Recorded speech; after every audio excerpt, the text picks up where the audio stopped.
Olá, amigos. O Evangelho deste domingo, Evangelho de São Marcos, capítulo 3, de 20 a 35.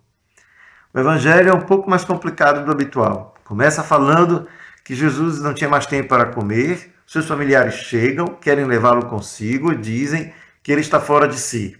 Logo em seguida, conta que outras pessoas vindas de Jerusalém, letrados de Jerusalém, acusam Jesus de agir em nome de Beelzebul. Jesus não responde aos seus familiares de início, mas logo em seguida responde àqueles que o acusavam. E diz que não é possível que uma casa possa estar dividida, isto é, um reino dividido não se sustenta. E depois explica também que se alguém quer roubar uma casa, primeiro amarra quem a defende. Um homem forte não pode entrar numa casa sem que antes amarre aquele que está lá defendendo-a.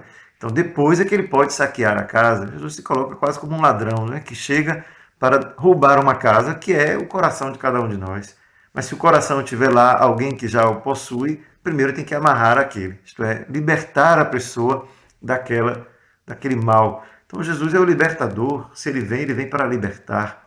Ora, se alguém vem para libertar e depois é acusado de, ao contrário, ser aquele que oprime, então quem faz isso já fechou-se a qualquer possibilidade de acolher o libertador. Ora, se eu não aceito quem possa me libertar, eu continuo emprisionado. E o que é a prisão senão o pecado?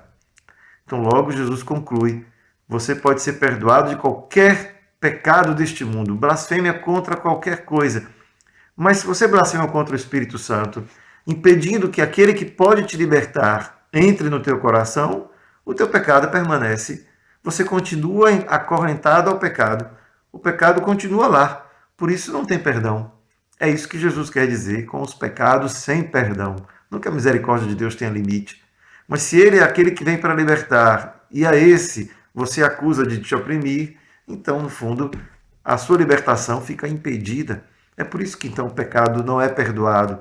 Mas não porque Deus não queira, mas que a sua ação libertadora fica bloqueada por aquele que não aceita que ele possa ser o libertador. Isto é, não dar a chance ao coração, não dar a oportunidade para que aquilo que Jesus disse ser, seja na tua vida. Então, assim é que a gente entende que Jesus responde, portanto, àqueles que os acusam. Mas o texto continua. E ali Jesus, de novo, em torno das pessoas, ouve alguém dizer: olha, tua mãe, teus irmãos, teus familiares estão aí fora e querem falar contigo. E Jesus volta-se e finalmente responde àquela primeira acusação que ele recebeu, que os seus familiares diziam que ele estava fora de si. Então ele responde: mas quem são realmente os meus familiares? Quem pode ter esse direito de se chamar meu familiar, senão aquele que me escuta e que, ouvindo a minha palavra, põe em prática? Portanto, aqueles que me acusam de estar fora de si, na verdade, são os que não são meus familiares, porque se me entendessem e me amassem, seriam capazes de me escutar. Como não me escutam, meus familiares são aqueles que me escutam. Pode ser uma palavra dura de Jesus, mas isso é ao mesmo tempo uma palavra que abre um leque enorme, porque todos nós nos tornamos assim próximos a Ele. E os seus familiares, os familiares do tempo de Jesus, seriam dessa forma também convidados a entrar nele, a entrar no seu espírito, a escutá-lo e não ficar de fora, acusando como outros que também o acusavam. Os seus familiares, os familiares de Jesus, foram convidados a se tornarem discípulos. Eles também são chamados a ser discípulos, não só os de fora, mas também os de sua casa. Isso também nos faz pensar que também nós, que muitas vezes pensamos evangelizar o mundo, mas e a nossa casa? Evangelizamos?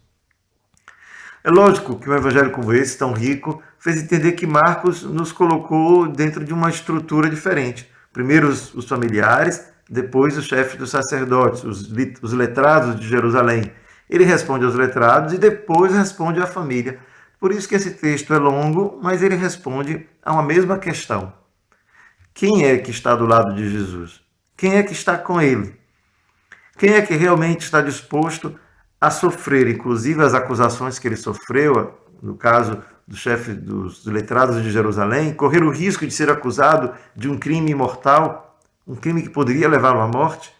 Portanto, mais do que os seus familiares que queriam salvá-lo de alguma maneira, Jesus nos convida a estar mais próximo, em um círculo mais íntimo, estar disposto a escutar e a pôr em prática, a correr o risco de pôr a vida em xeque e, de alguma maneira, não colocar outro objetivo maior senão esse de ter na palavra de Deus a sua fonte de sabedoria, a sua energia maior, a sua alegria de seguir adiante. Portanto, todos nós que escutamos o Evangelho de hoje recebem de Jesus esse encorajamento.